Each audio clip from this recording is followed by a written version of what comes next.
రాష్ట్ర వ్యాప్తంగా ధరణి పోర్టల్ వల్ల చాలా మంది రైతులు మోసపోయారని ధరణి కమిటీ చైర్మన్ కోదండరెడ్డి ఆరోపించారు. ధరణి వల్ల గత ప్రభుత్వ నాయకులే బాగుపడ్డారని తెలిపారు. ధరణి లోపాలను అధిగమించడానికి ధరణి పోర్టల్ నూతన కమిటీని కాంగ్రెస్ పార్టీ ప్రభుత్వం ఇచ్చిన సూచనల మేరకు ఏర్పాటు చేశామన్నారు.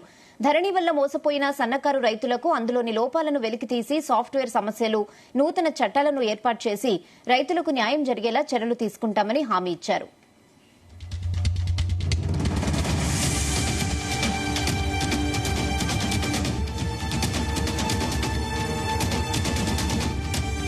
ఇక్కడ రైతులంతా సన్న చిన్నకారు రైతులు ఉన్నారు, మధ్యతరగతి రైతులు ఉన్నారు.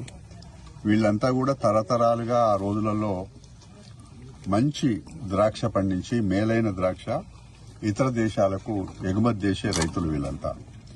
సరే, దాంట్లో చిక్కులు వచ్చినాయి, కొంత ద్రాక్ష తోటలలో ఇస్తున్నారు. నిజంగా వాళ్ళకి రాష్ట్ర ప్రభుత్వం పక్షాన వారికి ధన్యవాదాలు తెలియజేస్తూ 2 మాటలు ఇక్కడ.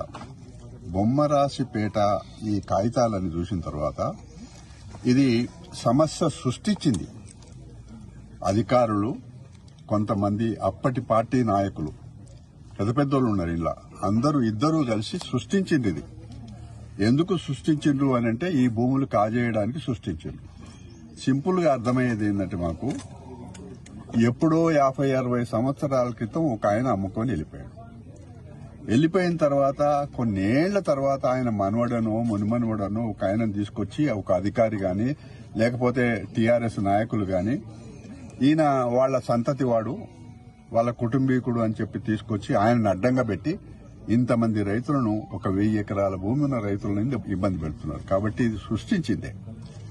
కాబట్టి మాకు అర్థమైంది ఇందులో ఎవరెవరి చేతులున్నాయి, ఏ విధంగా దీన్ని వాడుకున్నారు. మేము మొదటి నుంచి మాకు ఒక అనుమానం ఉంది.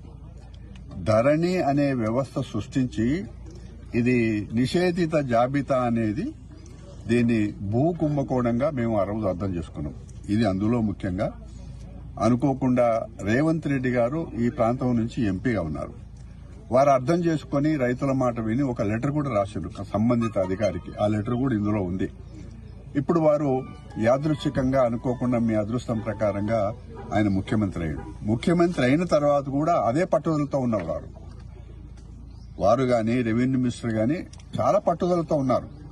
మొత్తం రాష్ట్రంలో ఎవరికి కూడా హక్కున్న రైతుకు ప్రతి ఒక్కరికి హక్కు కల్పించాలి అనేదే ప్రభుత్వం ఉద్దేశం, ముఖ్యమంత్రి గారి ఉద్దేశం. కాబట్టి కమిటీ మెంబర్లుగా మా బాధ్యతగా క్షేత్రస్థాయిలోకి వెళ్తే